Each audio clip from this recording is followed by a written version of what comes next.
Écoutez, la Côte d'Ivoire appartient à tout le monde, appartient à tous les Ivoiriens. Et il faut dire qu'aucun Ivoirien ne peut être contraint en exil, selon notre constitution.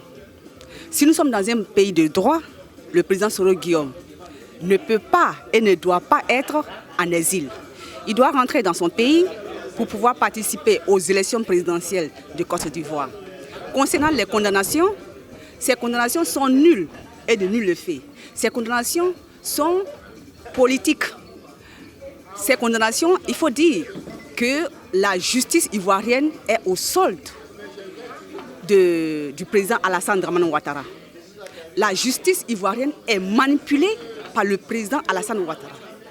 Pour ça, il y a une condamnation que je peux dire, cette condamnation inventée pour empêcher un candidat crédible, un candidat qui peut gagner aux élections au premier tour, un candidat, mais un vrai candidat, qui peut rassembler tous les Ivoiriens autour de l'idéal qui est la paix, parce que la Côte d'Ivoire est un pays de paix, autour de la cohésion sociale, parce que la Côte d'Ivoire, nous avons toujours cohabité sans la guerre, sans les divisions.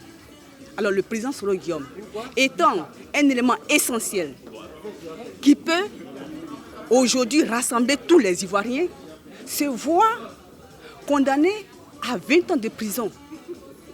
Je pense que le président Alassane Dramane Ouattara, s'il veut vraiment une réconciliation, s'il veut vraiment une élection apaisée, crédible et inclusive en Côte d'Ivoire, il doit inscrire le nom du président Soro Guillaume et de passage le nom du président Laurent Gbagbo. Ouattara est dans ses imaginations, comme en 2020, où il a tout fait pour violer la constitution ivoirienne, sous prétexte que c'est un premier mandat.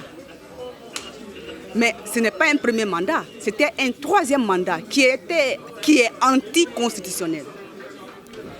Il tente encore de narguer les Ivoiriens en inventant un quatrième mandat pour dire que c'est un deuxième mandat. Alors là, il faut s'arrêter là. Les Ivoiriens aspirent à la paix, à la réconciliation. Je demande au président Alassane Dramane Ouattara s'il aime les Ivoiriens. S'il aime les Ivoiriens et qu'il a aimé la Côte d'Ivoire, comme les Ivoiriens l'ont accueilli dans ses bras, l'ont aimé, l'ont chéri, l'ont voté, qui se retire parce que c'est notre père.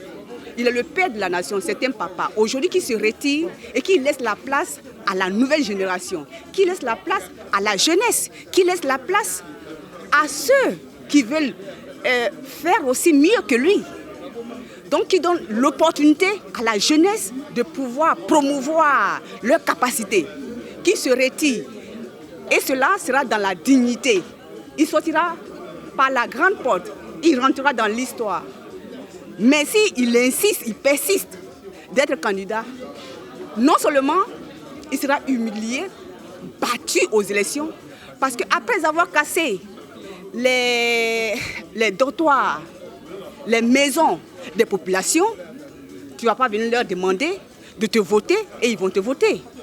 Les gens sont logés sous les ponts qu'il a construits, parce qu'il a passé ces 3 ans, ces 3 mandats, il faut dire ces 15 ans, en train de construire les ponts dans la capitale. Et les autres villes du pays sont restées abandonnées. Pas de route, pas d'école. Donc les Ivoiriens sont abandonnés à eux-mêmes. À ces Ivoiriens-là, il ne peut pas leur demander de le voter et ils vont le voter. Il sera humilié. Pour éviter l'humiliation, c'est mieux qu'il se retire. Et nous allons lui dire merci d'avoir apporté son savoir-faire à la Côte d'Ivoire.